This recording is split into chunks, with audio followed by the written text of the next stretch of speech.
साहब, इस कंगन के बदले आप हमें खाना दे दोगे क्या? हम पिछले 2 दिनों से भूखे हैं। और कुछ भी लाऊं क्या खाने के लिए? नहीं नहीं भैया, इतना बहुत है। वैसे भैया, हमने और जगह भी ट्राई करा था कंगन दे करके खाने की, लेकिन हमें सबने मना कर दिया। और आपने तो हमसे कंगन भी नहीं लिए, ऊपर से खाना भी खिलाया। आप बहुत अच्छे हो भैया, थैंक यू। हमारे पीछे ना पुलिस पड़ी हुई है। पुलिस? पर क्यों? क्योंकि हम दोनों घर से भागे हुए हैं। आपको ये मेरे हस्बैंड लग रहे होंगे ना? हाँ। एक्चुअली ये मेरे ड्राइवर है और मैं इन्हीं के साथ भागी हूँ। या मैं यूँ कहूँ कि इन्होंने मेरी हेल्प करी है मुझे घर से भगाने में। वो क्या है ना, 1 साल पहले रोड एक्सीडेंट में मेरे पापा मम्मी की डेथ हो गई।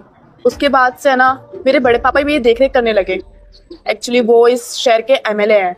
एक टाइम पे तो सब कुछ सही चल रहा था, पर अचानक से मेरे बड़े पापा ने मेरी शादी एक 60 साल के आदमी के साथ तय कर दी।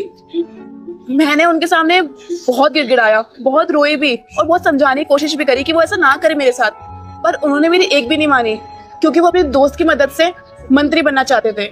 इसलिए उन्होंने मेरी शादी अपने दोस्त के साथ फिक्स कर दी।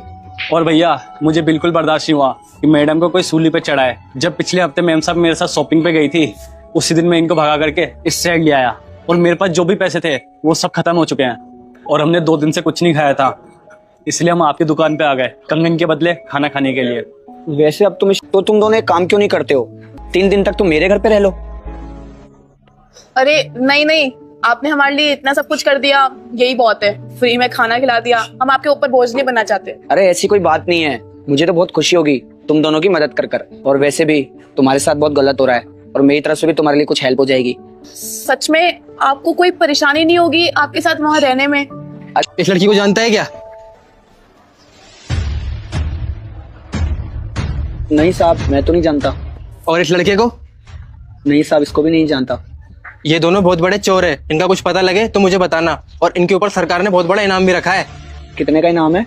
पूरे 5 लाख का। ठीक है साहब। लगता है भैया आज जल्दी आ गए दुकान बढ़ा के।